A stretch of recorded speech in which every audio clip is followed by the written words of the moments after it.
Më quaj nën, të lutem. Joana ishte vetëm 23 vjeçe kur vendosi të largohej nga Shqipëria për të ndjekur ëndrrën e saj.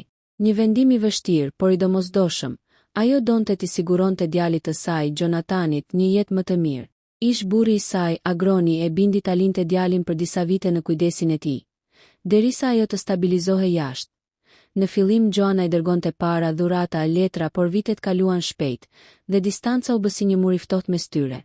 Agroni e rriti Jonathanin duke i folur pak për nënën, ndonjëherë me mall, ndonjëherë me hidhërim. Kur djaloshi mbushi 18 vjeç, Joana u kthye në Shqipëri me zemrën që i rrite fort nga emocionet. Por kur e pa përballë, ai se njohu. Sytë e tij ishin të ftohtë, të huaj. Për të, ajo nuk ishte nën, ishte thjesht një grua që e kishte braktisur. Zemra që nuk haron. Joana qëndroi përpara portës së shtëpisë ku dikur kishte jetuar me Agronin.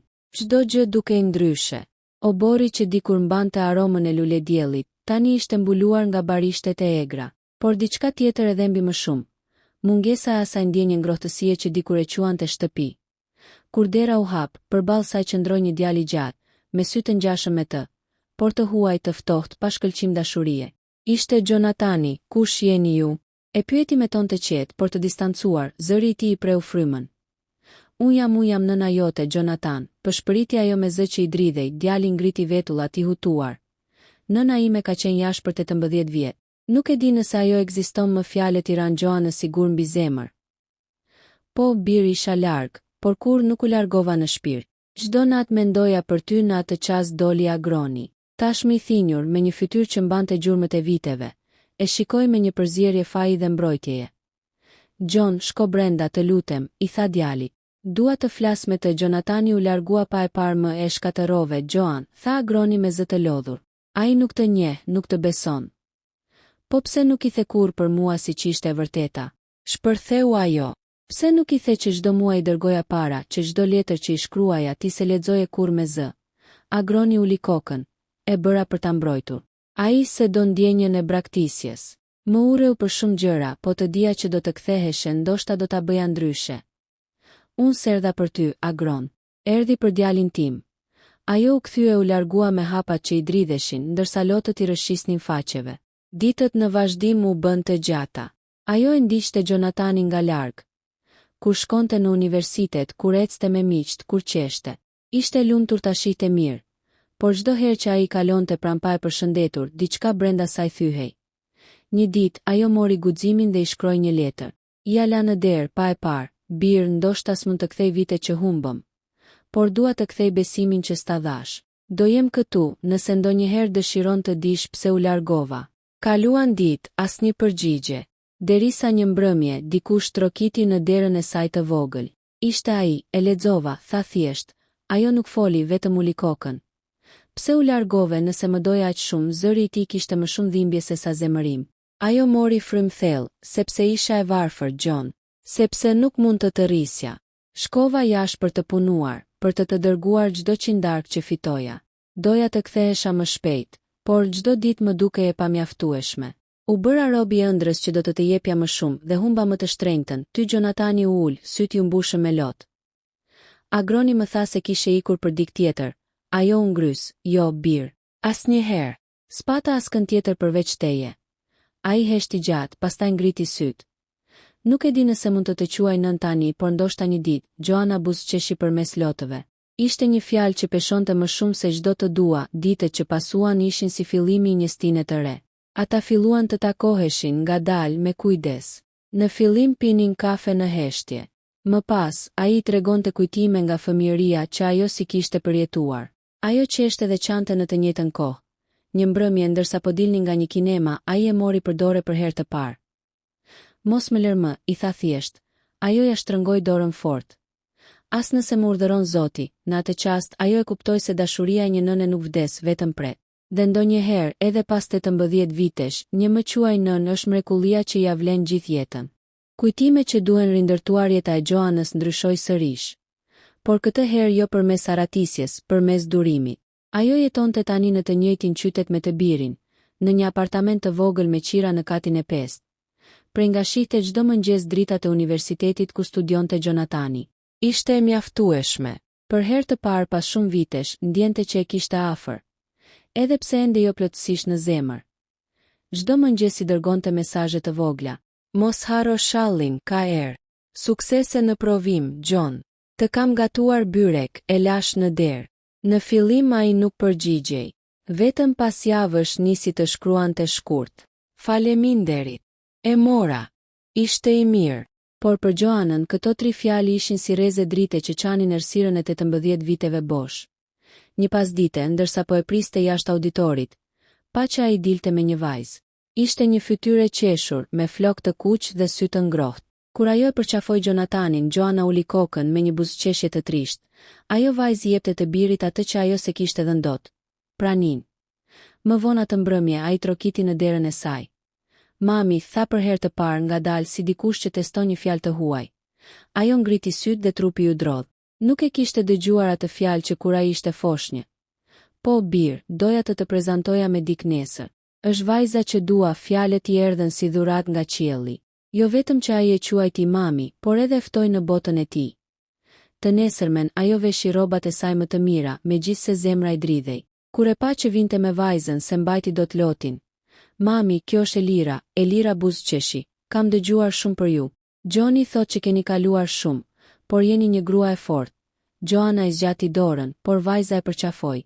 Ishte një përqafim i butë, por i sinqert, dhe ajo ndjeu se për herë të parë po e pranonin si pjesë të jetës së djalit të saj. Me kalimin e ditëve, marrëdhënia e tyre u forcua. Jonathani e ftoi gjithnjë më shpesh në aktivitete. Një darkë, një shëtitje, një fundjavë në det. Kishte momente të vogla që e bënin të ndjehej sërish nën. Kur ai e pyeste për ndonjë këshill, kur e kërkonte recetën e fëmijërisë, kur i tregonte hallet e vogla të jetës, një mbrëmje teksa po pinin çaj në balkon, ai i tha me ton të butë: "Të kujtohet letra që më lë në derë?" "Po," tha ajo duke qeshur lehtë. "Ajo që se besoja se do e lexoje kurrë." "E kam ruajtur," u përgjigj ai. "Më kujton që dashuria ndonjëherë është si deti. Edhe kur nuk e sheh, ajo mbetet e thellë poshtë sipërfaqes." Ajo e pa dhe ndjeu se gjithçka që kishte humbur po gjente kuptim. Por ende kishte një hije që i rëndonte shpirtin. Agroni, ai kishte filluar të sëmurej. Një ditë Jonathani e telefonoi tronditur. "Mami, babi është në spital. Mjekët thonë se s'ka shumë kohë." Ajo ngriu për disa sekonda.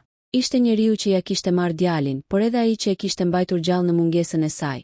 "Do vi me ty," tha thjesht. Kur hyn në dhomën e spitalit, Agroni i pa të dy dhe lotët i rëshitën ngadalë. "S'mund ta besoja se do të shihja kështu, Joan, me djalin ton bashk." "Të gjitha ndodhin kur është koha e tyre," i tha ajo butë. Ai mori frymthell me zë të lodhur. "Më fal për çdo gjë, nuk doja të ta merrja djali, por isha i friksuar se do të humbisnim të dy." Ajo ja kapi dorën. "Të kam falur shumë më herët se të kërkoje." Jonathani qëndronte pranë tyre me lot në sy. Ishte hera e parë që shihte prindërit e tij të bashkuar par miqësi. Vetëm me dhimbje dhe paqe.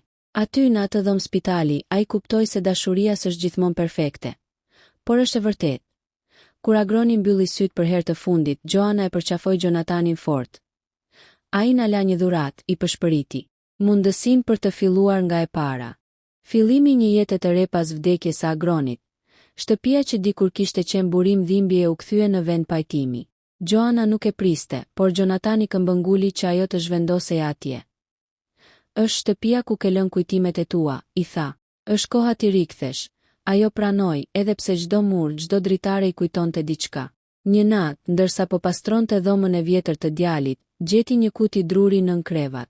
Brenda ishin lodrat e fëmijërisë së Jonathanit, një makinë vogël e kuqe, një fotografi e coptuar ku ajo dhe Agroni mbanin në duar një foshnjë, dhe një letër e palosur mirë.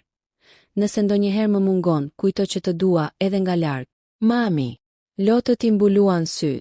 Ajo kishte shkruar atë letër shumë vite më parë në aeroport, kur largohej nga Shqipëria. Se dinte që Agroni e kishte ruajtur.